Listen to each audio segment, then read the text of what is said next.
तो आज पूरा दिन आप सबकी जुबान पर जो शब्द सबसे ज्यादा बार आया वो है बजट। बजट एक फ्रेंच शब्द है और इसका मतलब होता है चमड़े का बैग। इस शब्द पर साल में कम से कम एक बार पूरे देश के हर वर्ग, हर व्यक्ति की निगाहें जरूर टिकी होती है और वो होता है बजट वाला दिन। और आज ये बजट वाला दिन भी है। ऐसे में आज हम आपको बजट के बारे में बिल्कुल सरल भाषा में समझाएंगे। किसी बजट के संदेश को समझने का सबसे आसान तरीका यह होता है कि बजट में इस्तेमाल हुए शब्दों का विश्लेषण और ये जानने की कोशिश की जाए कि कौन सा शब्द कितनी बार इस्तेमाल हुआ है। आज का बजट भाषण 1 घंटा 17 मिनट का था।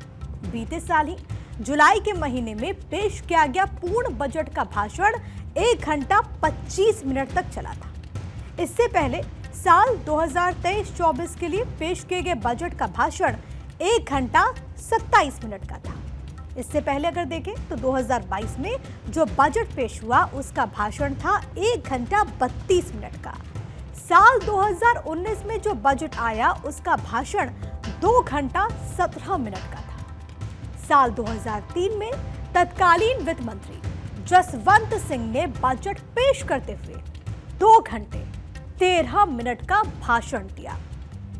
साल 2014 में अरुण जेटली ने बजट पेश करते हुए 2 घंटे 10 मिनट का भाषण दिया था। इन तमाम आंकड़ों को देखने के बाद आप ये कह सकते हैं कि इस बार का बजट भाषण सबसे छोटा था।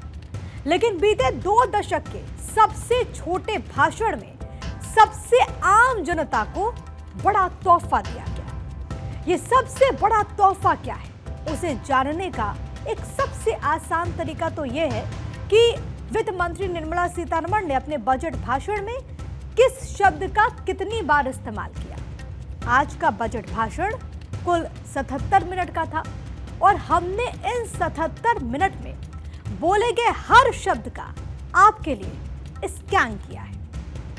अपनी इस रिसर्च में हमें पता चला कि निर्मला सीतारमण ने अपने बजट भाषण में सबसे ज्यादा 51 बार टैक्स शब्द का इस्तेमाल किया। इसके बाद 26 बार टीडीएस, 22 बार कस्टम, 22 बार ही टैक्स पेयर शब्द का इस्तेमाल हुआ।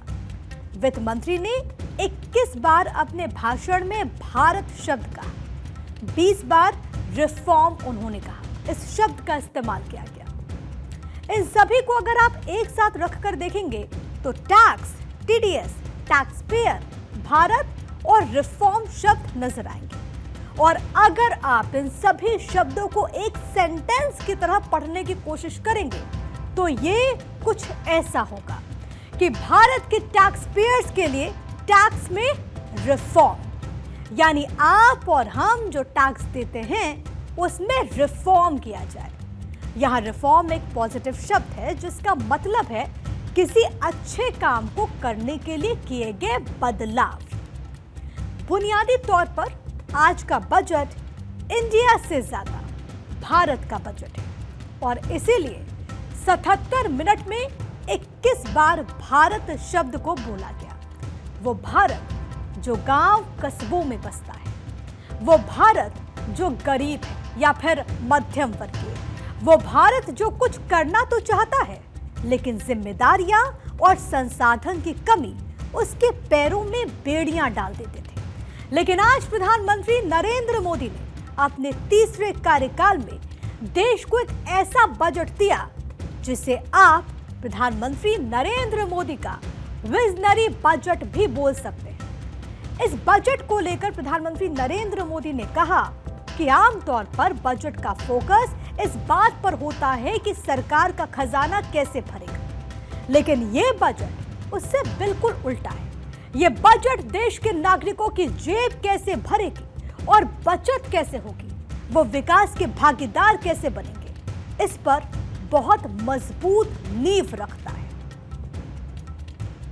140 करोड़ भारतीयों की आकांक्षाओं का बजट है। ये हर भारतीय के सपनों को पूरा करने वाला बजट है। हमने कई सेक्टर्स युवाओं के लिए खोल दिए हैं। सामान्य नागरिक विकसित भारत के मिशन को ड्राइव करने वाला है। ये बजट एक फोर्स मल्टीप्लायर है। ये बजट सेविंग्स को बढ़ाएगा, इन्वेस्टमेंट को बढ़ाएगा, कंजम्पशन को बढ़ाएगा और ग्रोथ को भी तेजी से बढ़ाएगा। तो आज का बजट देश का शायद पहला ऐसा बजट होगा जहां विपक्ष के पास भी कहने के लिए कुछ नहीं बचा। विपक्ष के कई नेता सरकार से जो बदलाव करने की मांग कर रहे थे, मोदी सरकार ने उससे भी ज्यादा बड़े बदलाव तोहफे में दिए।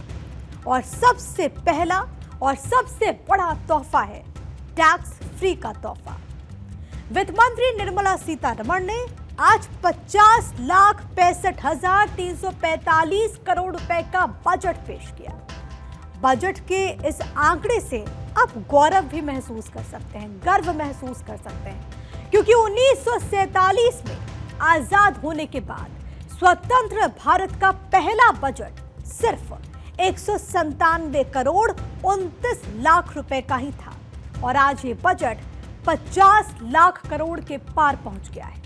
जबकि 1947 में ही भारत से अलग होकर बने पाकिस्तान का बीते साल आया बजट सिर्फ 5.5 लाख करोड़ रुपए का ही था। तो ये वो सफर है जो बताता है कि भारत किस रफ्तार से, किस तेजी से आगे बढ़ रहा है। अब हम आपके लिए उस गिफ्ट को अनरैप करेंगे जिसमें देश के सबसे बड़े वर्ग यानी कि मिडिल क्लास के लिए वो सब कुछ है जिसकी वो बीते कई सालों से उम्मीद लगा रहा था। निर्मला सीतारमण ने अपने बजट भाषण में नए टैक्स स्लैब का ऐलान करते हुए कहा कि अब 12,75,000 रुपए तक की कमाई को टैक्स फ्री कर दिया गया है। इसमें स्टैंडर्ड टैक्स डिडक्शन भी शामिल है। सरकार के इस फैसले के बाद मिडिल क्लास के हाथ में अब ज्यादा पैसा होगा, लेकिन अगर कमाई 13 लाख रुपए होती है तो फिर आयकर बनता है।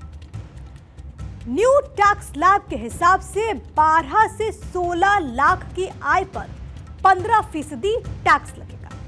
जुलाई 2024 में पूर्ण बजट के दौरान भी सरकार ने न्यू टैक्स रिजीम के टैक्स स्लैब में बदलाव किया था और अब इसमें एक बार फिर से फेरबदल हुआ है।